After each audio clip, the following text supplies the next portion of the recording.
much for tuning in. Dr. Judy, what the Freud. And tonight's topic is going to be a little bit on the lighter side, but certainly if you're living at the effect of this issue that I'm going to be discussing, it's not so fun. The topic of tonight is carelessness and NPD, narcissistic personality disorder, or even narcissistic personality tendencies. So have you ever been with someone who exhibits these narcissistic tendencies and you get a little bit scared when you get out of the car and they're so careless that you have a feeling that they're not even watching and they can slam the door on your fingers or your foot or your dog's tail or anything? Well, I know from my own personal experience, my own life experience, I have certainly been at the effect of narcissistic carelessness. And why are they so careless? Because they simply don't care. So I hope tonight you're going to join me in our discussion about examples of carelessness, why this is happening, why it is so important to be extra careful around people who have these tendencies, this disorder, because sometimes they're not just carelessness, they can be life-threatening. So for example, if you're having a heart attack and they don't take you too seriously because they're too busy playing on their video game and you're basically gasping for air, they might just say, "Shut up, you're making too much noise." Or, you know what, what's the matter with you? Get it together. Or at best maybe like, duh, what's going on with you? Did you swallow wrong? So this is a direct outcome of lack of empathy. And what is empathy? The ability to care, the ability to feel for another person's emotions. And this is a call-in show, everyone, so I hope that you will call in and give me some examples of carelessness and your experience with NPD and how it went down and how it made you feel. And I have a lot of what I call narcissistic collectibles, little vignettes in my mind that I pick up from life, that I pick up from my experience working with patients. And it all amounts to carelessness in so many forms: careless gifts, thoughtless gifts, careless gestures, thoughtless gestures, careless words, thoughtless words. And so we're going to get into this, and definitely it's so much more fun for me to hear from you. And so please do call in, and I think that number is posted somewhere, so do pick up the phone. In the meantime, I'm introducing myself yet once again for people who do not know me. I'm Dr. Judy Rosenberg. I'm a licensed clinical psychologist, creator of the mind map system for healing human disconnect, and the director of the Psychological Healing Center. So as you can see, there is the mind map, and the mind map is based on 3 parts. The upper panels represent the wounds of the past, your reactions to them, and how they have been encoded.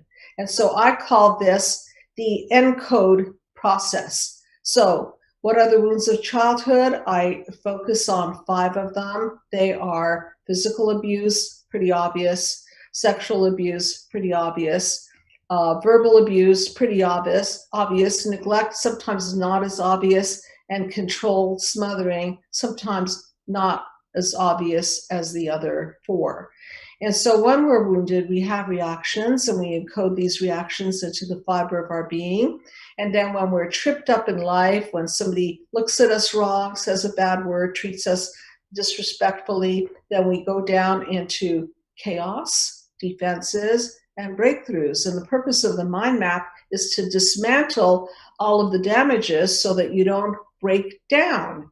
And instead of break down, you break through. So the second part of the work in the mind map system is decoding all of the encodes that went virally wrong. So think about a computer program, you're coding it in, and then some of those codes don't quite add up to making the program run smoothly or really hampering the program itself. And so when we're wounded, we encode messages that then hamper our interpretation of ourselves and our world. And so as a result of that, we develop all kinds of defense mechanisms, and we break down as a result. And so therefore, the third part of the mind map process is to morph out of all the mess and to integrate ourselves with ourselves and others and create synergistic relationships, paradigm shift out of the mess, see clearly, and then recode and balance or heal. So that is the mind map. That is the process. And I have been using the mind map for well over a decade now. I don't do traditional therapy. By that I mean talk, and endlessly see patients. I don't think that that's very fruitful. Instead, I think it's very important to have a treatment plan. So when working with patients, we have a treatment plan, and the treatment plan is the mind map. So let's go back to wounds of childhood for a moment and think about why somebody would then exhibit careless behavior. So if you look at those wounds, you could see the light in the background, which is the whole and complete sense of self. It's a metaphor, okay? The dots all over is another metaphor for the obstructions to mental health, those wounds that I mentioned. And so why would someone exhibit careless behaviors? Well, there's the blueprint.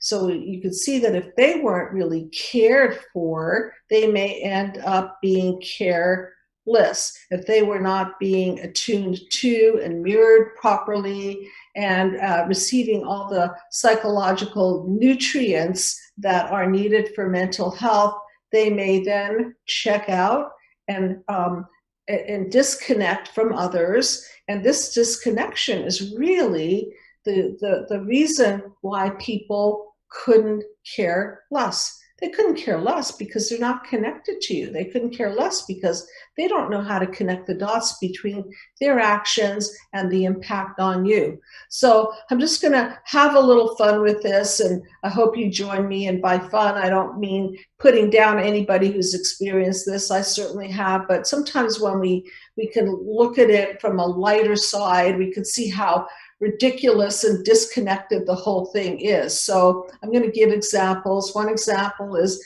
actually an example of a birthday gift I received years ago in my late 20s, and I had expressed to my then husband that I want to learn how to sew, and it would be great if for my birthday he'd get me a sewing machine. Now, I never sewed in my life, I want you to know, but the idea of sewing and creating, and I tend to be on the creative side, I thought, wow, that would be really, really great if I can sew my own clothes and so on. And so for my birthday, sitting on the table is this big thing wrapped in newspaper. And I thought, wow, that's a pretty ugly wrapping. Wow, that's pretty carelessly wrapped. And I open up the gift, and inside is an old sewing machine that was sitting in my parents' garage for years. And I thought to myself, is this some kind of a joke or something? But unfortunately, it wasn't. And how it left me feeling was, at the time, before mind map, before being really aware of narcissism and even not quite knowing what that means, I felt like I wasn't too important to the person. And I certainly felt a sense of anger, pretty angry about that. And I think that I had the guts at the time to say, are you kidding me? This is my birthday present? And the best that I could do at the time was to joke about it. You've got to be kidding me. This is the same sewing machine that was sitting in my parents' garage. And then I think he just kind of sheepishly smiled, and that was it. So here's the second part to it. No ability to self-reflect and self-correct. He could have saved himself and said, well, you know, that was a joke, and I'm taking you somewhere special, and don't worry about it. He could have saved it, but no. Why? Because there's a lack of empathy there. So why are they careless? Because they don't care. And I would love to hear your particular stories around carelessness and narcissistic behavior. And I have a lot of them, and I'll delve into it. But most importantly, I want to go back to the cause. So when a baby, an infant, a child is not cared for, they don't know how to care. When they're not connected to another human being, when there's no bond, a healthy bond being formed, they don't know how to form healthy bonds. So as far as they're concerned, they can do something, and it's sort of like they cut off from their own behavior, and they don't take any responsibility for the behavior, and they don't even bother to see the expression on the other person's face because that's not important to them. And so they can easily just dismiss it as, oh, whatever. Speaking of whatever, there's another careless phrase. If you're talking to a person and explaining carefully how you feel and explaining carefully the impact that their behaviors or actions or words had on you, and they dismiss it with a whatever, that's a pretty careless statement. And so pay attention to these things, because one of the favorite lines in my book, Be the Cause, Healing Human Disconnect, which if you don't have a copy of, please download it. It is available to you in PDF form for free. And it's my gift to everyone to psychoeducate themselves so that you don't get caught at the effect of all of these systems gone wrong. And so please do psychoeducate yourself. And along with the book, if you want, you can order a video series, the 9-panel mind map Journey to Healing that I created years ago. And it's a Vimeo, so you can download it. And it is me lecturing and basically dissecting the entire mind map so that you can see the cause and you can see the effect. And then you can learn about the cause and learn about the effect. And then you can learn how to identify these injuries that you incurred.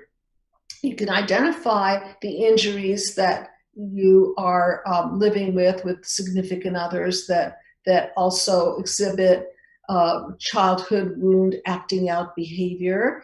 And then you can learn how to, in essence, start with yourself, heal yourself, take responsibility, learn how to self-reflect and self-correct, and then appropriately utilize boundaries so that you are not penetrated by carelessness and injuries and all kinds of tripping up core beliefs that then leave you in chaos, defenses, and breakdowns. And I really would love to hear from you. So please do call in, and I want to hear about carelessness and narcissism and your experiences. And so in the meantime, I'll go on and get some other examples going. And these are examples from people that have shared stories with me, and mainly my own personal examples. And one of these personal examples is being at a restaurant. And I remember being at a restaurant with somebody, again, not really too much knowing about narcissism and not having studied this as deeply as I have in the past many years, and noticing that the waiter is not exactly tuned in to taking the order properly. And I keep having to ask for things like, could you bring me the fork? Could you bring me a glass of water? Do you mind bringing me some bread? Do you mind making sure that the food is a little warmer? Do you mind? And then each and every request is met with a sort of a nasty face, just a nasty face. So to me, now that I know what I know, it's sort of like a form of gaslighting, in that they aren't doing their job, and then they're angry at me that I'm upset at them for not doing their job. So I'm telling you this so that you can notice these things. And certainly part of narcissistic behavior is being not too kind to waiters and people who help you. But this is not that example. This is an example of a waiter who clearly couldn't care less. And when I was not happy that he couldn't care less, then I didn't get a very nice response about that. And so there's so many examples, careless words, careless gifts. And one of the things that this has been inspiring me to do is to create a mind map dating coaching service so that people, after they finish their mind map course, or even if they are in the process of learning the mind map, can get some coaching around how to date people who are careful, meaning full of care. Don't you want to be around people who are full of care? And how is that manifested? It's manifested by checking in with the other person that's in front of you. You want to actually physically see that they're making eye contact and not just rolling their eyes. You want to see that they're responding appropriately. They're not just, whatever, or just like, yeah, sure. So these are careless responses. Again, they really don't care. So please call in. Do want to hear from you. And I know we have people in the chat room, and I'd rather chat with me and pick up the phone. And so can you see how these injuries are the cause behind this lack of human connection, this lack of caring? And this could, again, be flat out dangerous because if they're not empathic and they're not picking up clues and cues, if they're out to lunch emotionally, so to speak, you can be sitting there in deep trouble, heart attack, a stroke, a choking on food, and they're really not tuned in. And so that's why I'm doing this show also, is to have people understand that being with people of this kind of a with this kind of an injury could actually be more than just careless. It might be a danger to your own well-being, because in healthy relationships, whether they be marital relationships or friendship relationships, people are supposed to have your back. And if they're not really tuned into you, then they don't have your back. They have their own back, but certainly not yours. What does this do to a human being? If you're not being attuned to, if you're being blown off verbally, if the gifts are poor, and you haven't done this work of identifying your childhood wounds and their triggers, what happens then is you start to become triggered yourself. And so rather than become indignant about what they're doing or saying, you start personalizing it, and you have a reaction to it that is now in panel 3, your negative core belief department. So these kinds of gestures or careless gifts or whatever is an expression of their uncaring behavior will trigger off things like, I see, I'm not worth it. Oh, wow, I get it. I'm just not lovable. Oh, no wonder he's treating me like this. I just am not very important, and I'll never be important to anyone. So do you see how important it is to know your childhood wounds and dismantle them? Because then you actually stick around when people treat you like this, and you stick around because you think that you deserve it. So we have a caller. Okay, hi, you are on air. Welcome. What's your name, please? Hi, Dr. Judy. Dale from Washington. I've called in over the years. Hi, thank you very much for calling in. And tell me a little bit about how you relate to this particular topic. Well, and I want to say from the start that I'm one of your graduates. I'm the one that's gone through all this and understand the process, and I'm on good level ground right now.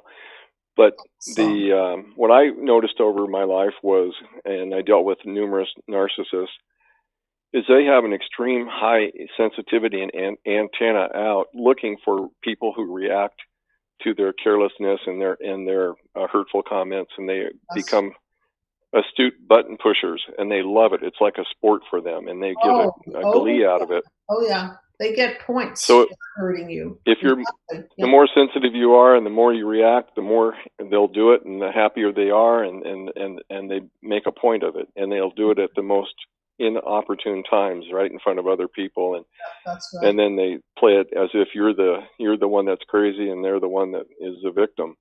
So just that's their game, and that's their motive, and you got to understand it. And if I didn't at the time when I was young, I just thought, I was a truth teller and a person that would call them on their stuff. And then once they find you're the person that calls them out, if you're the person in the family that says, hey, what you're doing doesn't make sense, it's hurtful, it shouldn't even be in, then they target you. They go after you every opportunity, and it's how they work.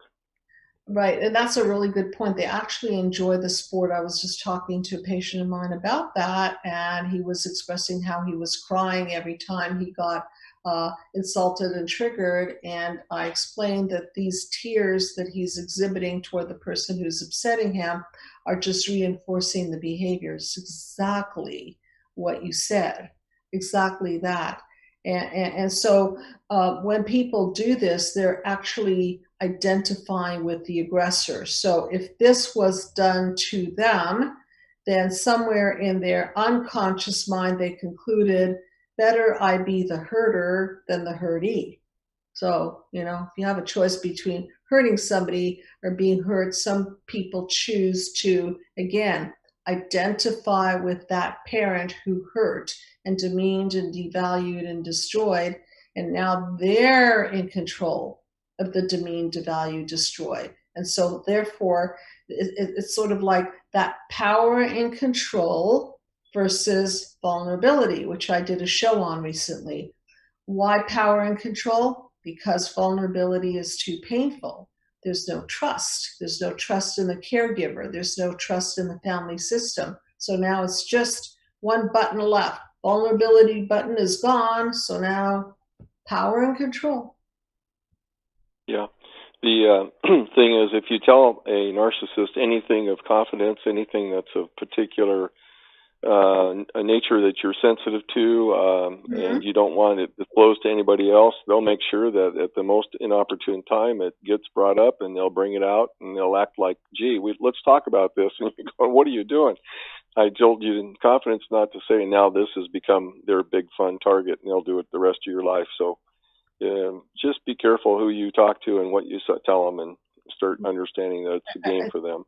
Yeah, and that's the preventative part of it. If you know that someone is going to use your words against you, if somebody's using your vulnerability against you, then you stop sharing with them, and you have to go either gray rock, which is a term I picked up by listening to all these videos on narcissistic abuse. And what it commonly means is that you dial down the amount of contact. To me, it means that you don't share deep emotions. You go gray rock.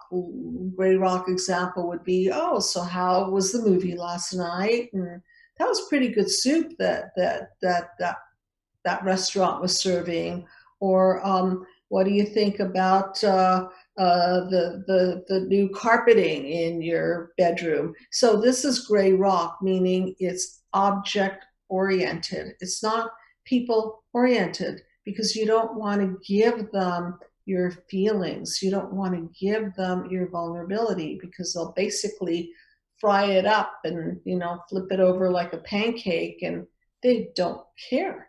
They really don't care. And more than don't care, as you said, some of them actually enjoy the masochism. Oh, they love it. They love it. They love it. It becomes ammunition for their future. They just even think of ways of making use of whatever you've told them. So, but the good side of it is that once you get through this process of yours and you get yourself understood and you have an awakening and you see what they're doing, and you understand you yourself, what you've done to yourself by letting them do it to you, by becoming overly sensitive to them. And once you gain your footing, which is where I finally got, you don't have the reactions. You're observing, but you're not reacting, and it's just the greatest feeling, because I'll watch they can throw every barb they want. They can go, and I don't react, and I'll go, you're making a fool of yourself. Pretty much. And you think you're hurting me or not, and then everybody looks at them like, yeah, why are you going that route? And then all of a sudden the truth comes out, and then they're standing there. What is it, like the emperor is naked, that type of thing? That's one of my favorite stories. The emperor has no clothes. So you're the truth teller, and you're watching this person basically embarrass him or herself.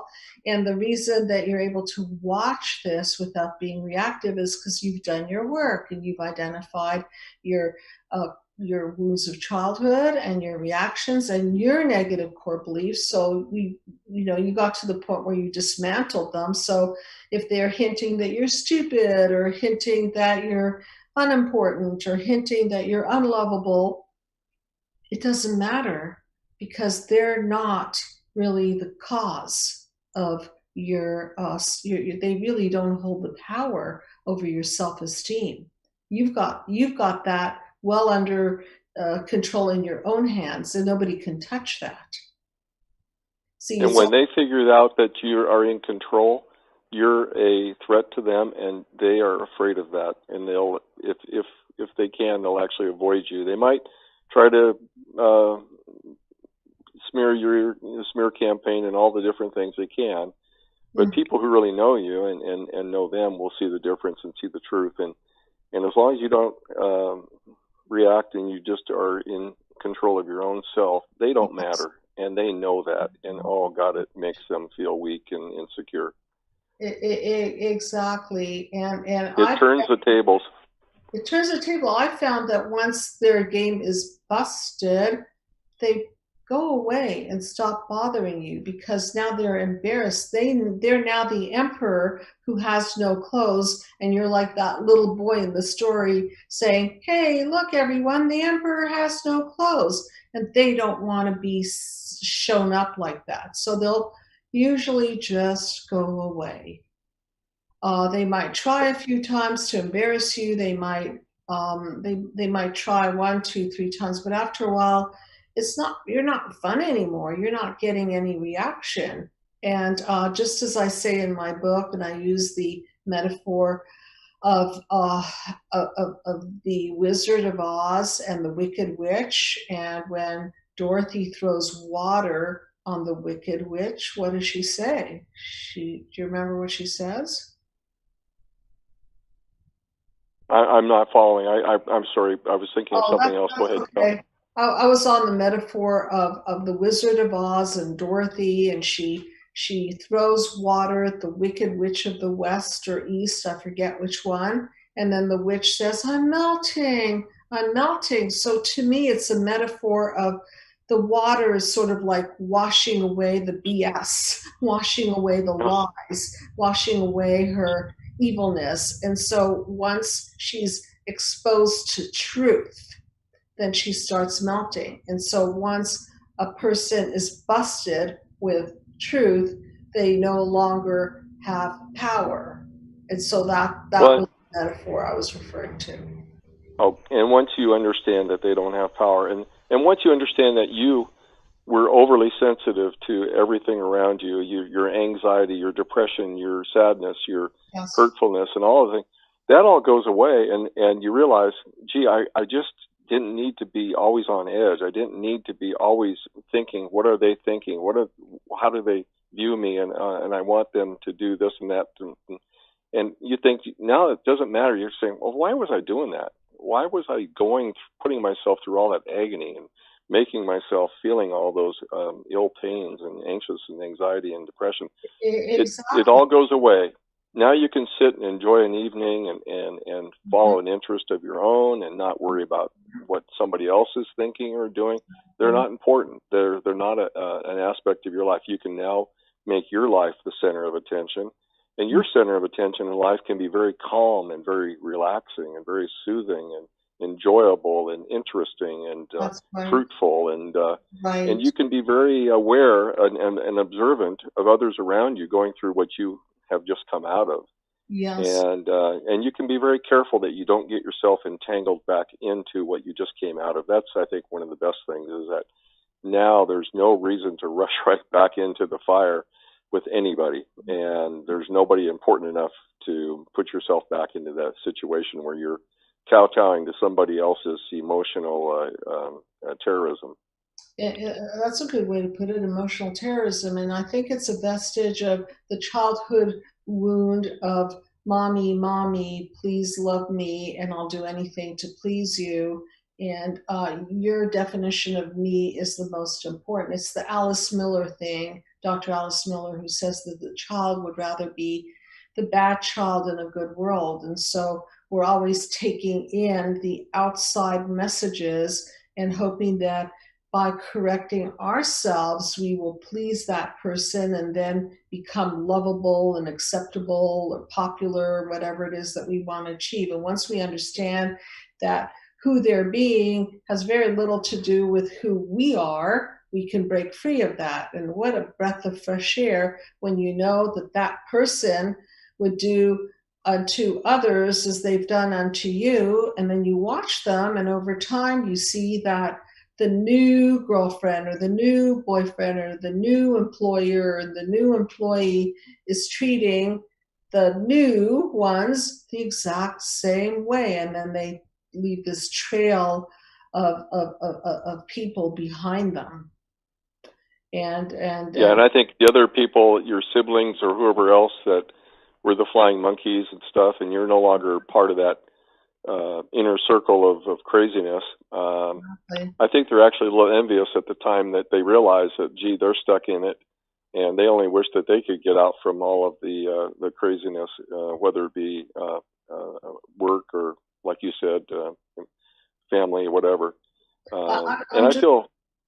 I can feel sad for them, and that's another part of when you get to the end of this process and you finally gain who you are and you understand. It's important not just to understand the narcissist, but you got to understand what was your role, or what was, I said, what was my role in this whole thing? How did I play into the whole thing? And when I looked at that closely and understood how I played into it, and understood, and then said, well, why did I play into it? And why did I have to? Or why did I feel like I had to? And realize I don't. And then you say, oh, well, I can stop this. It's all in my control. It's always been in my control. It's kind of like you say on where she wakes up in The Wizard of Oz. She always had the power to go home, is what the wizard told her. That's right. And that's the way with this thing, too. You always have the power, but you have to take the time to understand what's going on and then learn what you yourself, what role you're playing. And if you can get that all under control, all of a sudden the light goes off and you go, I'm free. I don't have to play this game anymore. What if you can recall, what was your aha moment where you realized that you were at the effect of this, and that you realized that you were buying into something that just wasn't true? Well, I had your book, and I was listening to your shows, and this was 4 or 5 years ago. And I was listening to them, just anxious because everything you had going on at the time was identified with. I understood. I said, well, there's my father, there's my brother, there's my sister, there's me. And then I'd see, and I say, well, gee, I never heard anything about all these things. And I thought, well, wait a minute now, this is what's going on. You're totally oblivious to it up to this point until somebody says, you didn't realize that you're involved in a very high stakes emotional game that people play, and some families play it really harshly, and others thankfully don't play it at all. But until somebody tells you that, you just think that's life. And all of a sudden I started putting the pieces together, and I started identifying all the different roles, and myself included, and I said, aha, that was my light went off. And it was one night. Yes. Yeah. And instantly it went away. It just like, and then I went back to your book and I read it. I think I read it 5, 6 times. I still read it. And like I said, I write the people's names on the side of the paragraphs that it applies to. That's hysterical. Including myself, if that's the case, and I learned from that. Good. That's a self. I just wanted to call in and thank you again. You're so welcome. I'm always so happy to hear from you, and you seem really free. And when we reach that paradigm shift, because Dale's talking about his paradigm shift, when you reach that paradigm shift. You're no longer at the effect. You're now being the cause of the outcome of your life. So thank you very, very much for your kind words and acknowledgement and continuing to share your process. And I'm sure we'll speak again, Dale. Well, I encourage any of the listeners to give you a call and to not wait on the sidelines anymore. It's just not benefiting yourself by postponing this at all. Appreciate that, and I do invite people to take advantage of the 15-minute consultation that we offer. And again, there's been so many people who've had therapy that is endless, therapy without a plan, therapy that does not source the cause, therapy that deals with symptoms instead of the cause.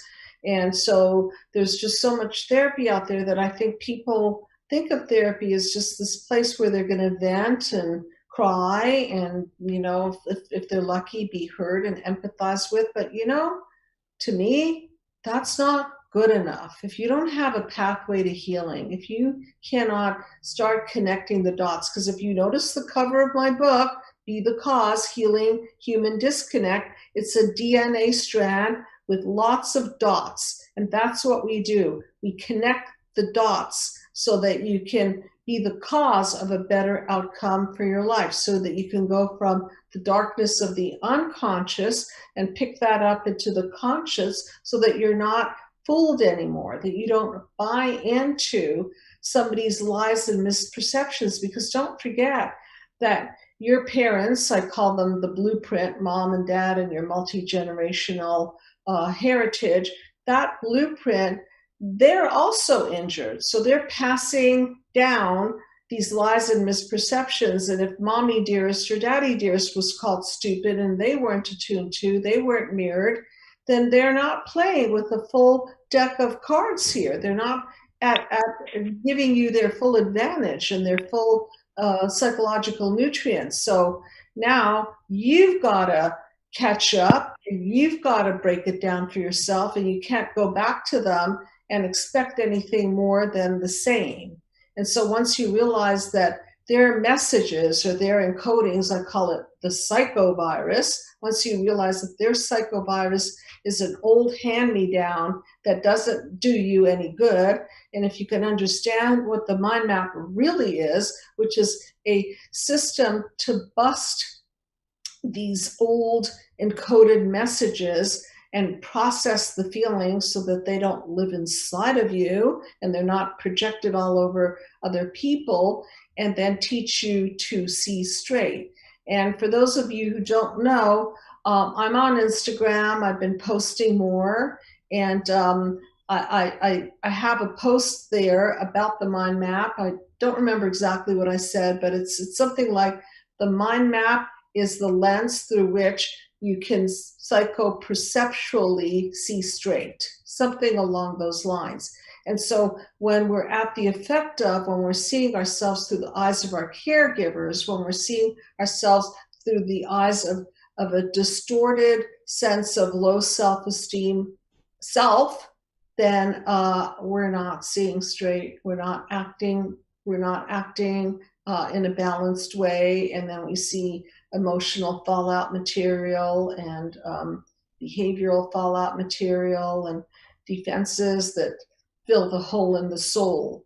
And so back to the topic of carelessness, if anybody else wants to share some of the careless things that they've encountered as a result of checked out friends, husbands, wives, co-workers. I noticed that it shows up even at the Psychological Healing Center. I've had people who are obviously no longer on my team, but they've been careless. They don't represent the center well, or they spell, even as simple as they don't post something accurately, or they don't answer a call. And then I'm the kind of person, I do really like to stay on top of it, because after all, if a person is calling me, my center, then the last thing I want them to feel is a sense of human disconnect.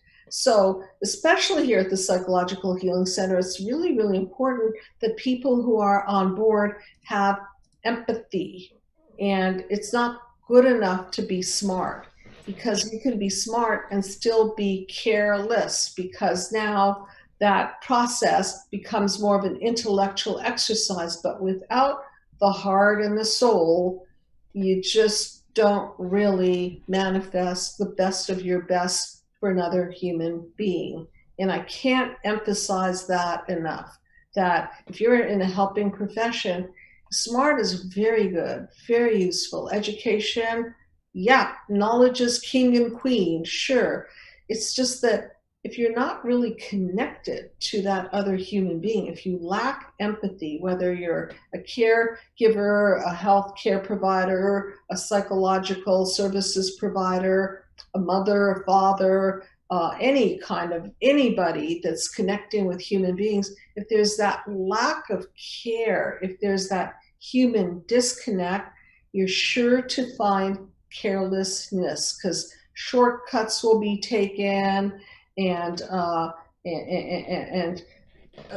things that people want to share with you will be casualized, and hand gestures of, like, get over it, come on already, leave it alone, just move on. I mean, these are sort of those careless gestures, and they're very demeaning. And they're not just careless, they're more than careless. They are demeaning, they're devaluing, and they're destroying. Just some of the other ones that have come to my attention is, have you ever gotten a card, like a birthday card, and you open up the card and it says something really pretty like, I hope your birthday brings you lots of joy and the best year ever, wishing lots of love and health. And then the person just signs it, love Johnny, or love Susie, or whoever. Okay, so the card might be really pretty, the words might be really pretty, but there's a carelessness about it, because there was no heart, no thought put into the card. It was somebody else's words, and then the love whoever on the bottom is just like a quick, well, I knew I had to get you something, but I really didn't have time to think about you, so yeah, here's your card. And yeah, so I don't think some people get how careless and unnourishing that feels. Very unnourishing. Another way that I've noticed that it shows up is when people are careless um, with how they treat another person's home. I've had many instances where I've had people in my life where they go to the bathroom and they leave the towels on the floor, and the sink has hair in it, and they leave the toilet seat up, and all kinds of things are off. And I have a way of teaching ethics to my patients, where you want to leave that room at least intact the way you found it, if not better. So if you're going to go to the bathroom and you don't care, or you could care less, then yeah, sure, leave the toilet up and a couple of urine stains on the rim while you're at it, and drag down the towels and brush your hair and leave all your hair in the sink. And pretty soon you're going to find out that your host or hostess is going to be pretty pissed off when they walk in that bathroom, and the atmosphere will change, and you don't understand, or the person that was careless and disconnected doesn't understand how come the person now, the host or hostess, is so cold to them. Okay, so we have another caller. Okay, great. Hi, you are on the couch. What is your name, please? You still there? Hello? They still on the line? They're on the chat. They're in the waiting room, or in the room with us. Okay. You don't even have to use your real name. I just say, what's your name, so that I could talk to you and use a name. So any name will do. Are you still there? It looks like they hung up. Okay, well, try back again. If you have a moment, try again. I know we still have a few minutes for the show, but this just goes on and on and on. And hanging out with people who really don't care is, if you keep throwing yourself back into that ring and you don't then catch it and say, what the hell am I doing here? Why am I putting myself through this exercise? Is the caller back? I think it is, or he or she is. Yes. Okay, hi. Hi, Dr. Judy. This is Robert. Oh, hi, Robert. Nice to hear from you. And how do you relate to the topic? Yes, well, I was going to go back to in the beginning of the conversation when you were talking about how destructive it could be, whether self-destructive in any types of forms, how people would want to see the other one eventually self-destruct one way or another. Yeah. And yeah, so I want to give you two examples. Yeah. After, okay, the first example I definitely remember vividly was being a kid till about late teenager and always seeing where my dad kept his gun, which was in the kitchen right above the cabinet, just right there. And every night, just him taking that out of his jeans and then putting the gun right there, and with not even a lock. It was just all access. The second, careless, and beyond careless, dangerous. the second one was when I was at the restaurant in my 20s, and I just started, and then I started to think that I wanted to leave, and I didn't like it. Well, what he would, the first thing he said to me was, "You just need a break," and then he would tell me to go to this restaurant and just have a drink and something to eat. And I did that and came back, and before I know it, he bought a 6-pack of beer and said, "Just, you still seem like you're in a bad mood, have another one." And it became, every time I would want to leave, he would just give me alcohol and supply it and drink, and then just say, "Oh, just have another one." Whatever I said had no validation. It was kind of encouraging drinking, which you could imagine how insane that led. So beyond careless again, now we're crossing the careless line into dangerous.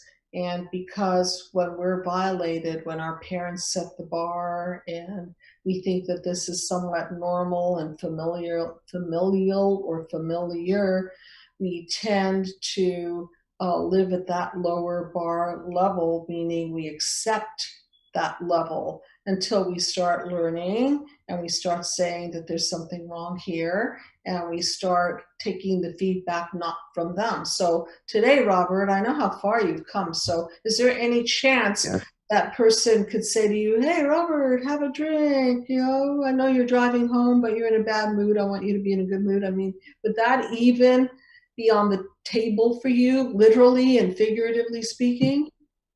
Yes, then I heard the previous caller mention about the paradigm shift you mentioned, and then when you look back through looking at the mind map through the clear eyesight instead of the cracked lens perception, you wouldn't imagine doing that. You would have such a better sense of self-control and the big picture. As I could seriously leave tomorrow and end this maturely and have a better sense of what's normal, what's not normal, healthy, not healthy, and even as a 41-year-old, I can't fathom having children and showing where I would keep a loaded gun, or if they're 21 years old and I'm encouraging them to go into a business I have,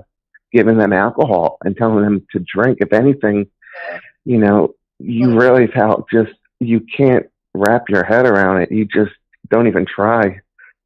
Robert, that's what happens when people have their boundaries punctured, violated. Their boundaries are broken down, and so they can't erect those boundaries and say, are you kidding me? You're offering me a drink right before I'm about to go home. Do you realize that I'm getting in a car? What's the matter with you? And that's what I call the healthy indignancy. Like, how dare you even? Or even better yet, once you understand what that person is up to, they're not even on your map. In other words, they're just not in your life. And that's the best place they can be. I remember when I think that's when. Oh, I think that's when a lot of individuals get the form of gaslighting, because they think that just because these perpetrators are called mom and dad, it's okay if they constantly encourage you to drink even when you really don't want to. It's just like, oh well, you'll feel better. But I actually never drove because at home drunk. I'm only saying that because I got visually impaired through something completely hereditary, and it was kind of always control. Oh, but you're not even driving home. You just relax. So it was kind of a violation after that violation, and then also realizing how the fact that I didn't drive because of a vision issue led to just let's control him through constantly supplying him with alcohol, which is pretty sick and evil in some way of controlling an individual to the point that if they would act out, he would call them crazy, and then the 3Ds, demean, devalue, destroy, and then the person just is truly gaslighted, you know, until they, yeah.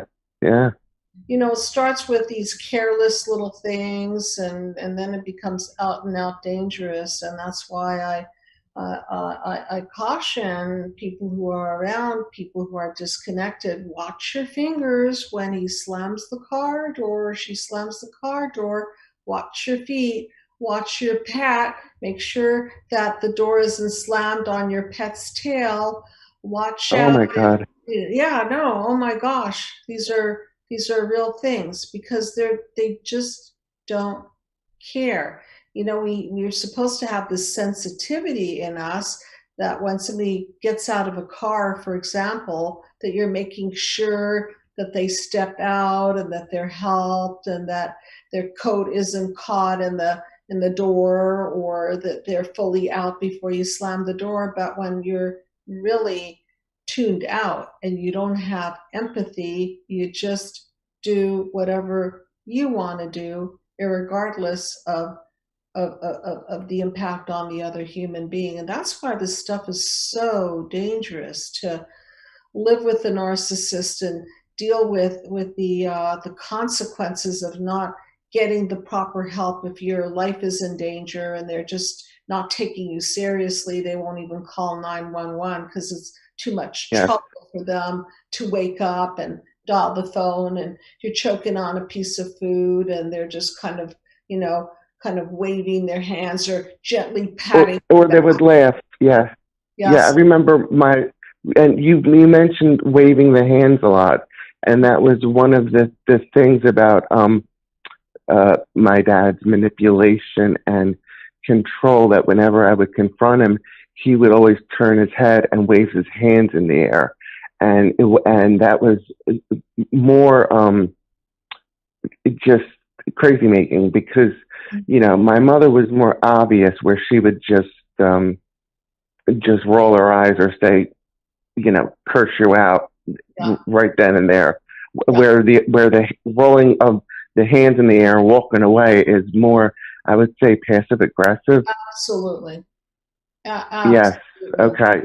There you go. Yeah. Yes, absolutely. So aggressive. Yeah.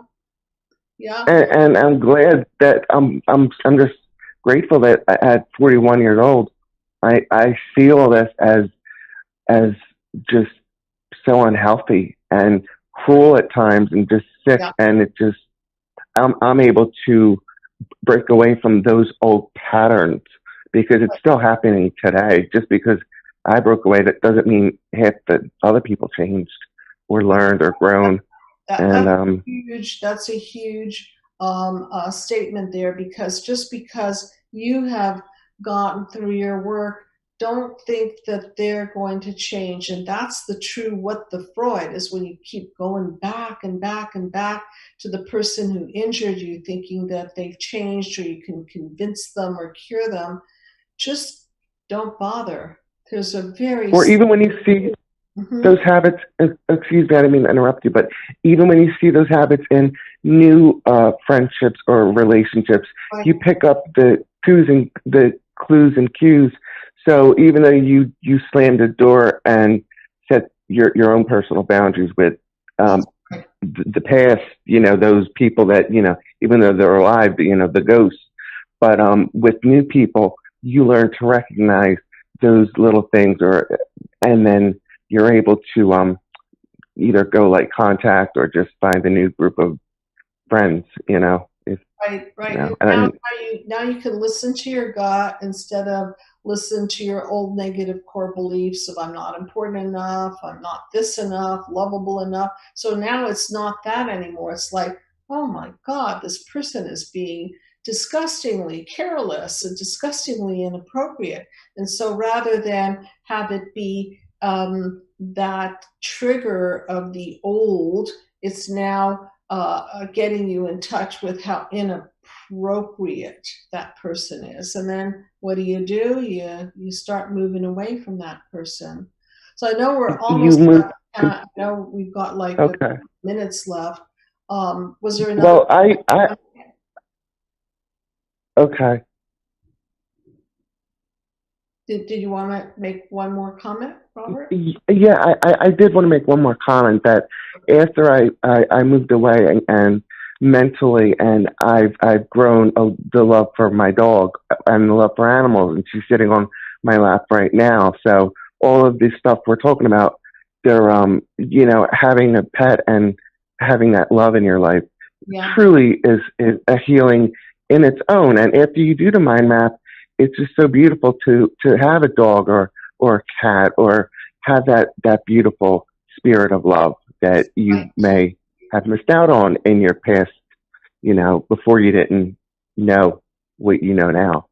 Right. And where people may fail us, pets can be that total expression of unconditional love. That they're so healing. And I know for myself, I'm a huge animal lover. I've got 2 beautiful dogs, and I'm so appreciative that I can just love and be loved, and it's unconditional. And it's especially to people who've been injured, very, very good idea. So I know we've got to go, but I'm sure I'll hear from you, Robert. We do keep in touch, and thank you. Definitely. Appreciate beautiful hearing from you as well tonight. Thank yeah. You. Thank you. Okay. Okay. Good night, Robert. Thank you. You're welcome. Good night. Good night. And thank you everyone for tuning in. And I hope that you're connecting the dots so that you can get it, and that you can take your psychoeducation, hopefully grab that free PDF copy of Be the Cause Healing Human Disconnect at the very least.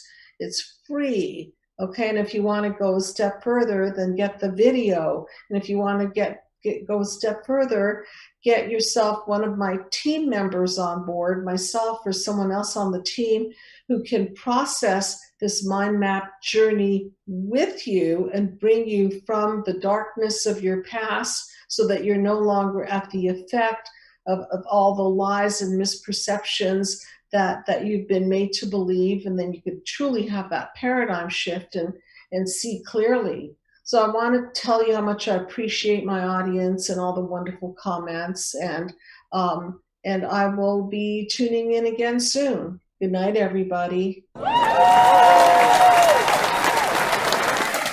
If you've enjoyed my show, please subscribe to my channel. If you need help, please call the number below.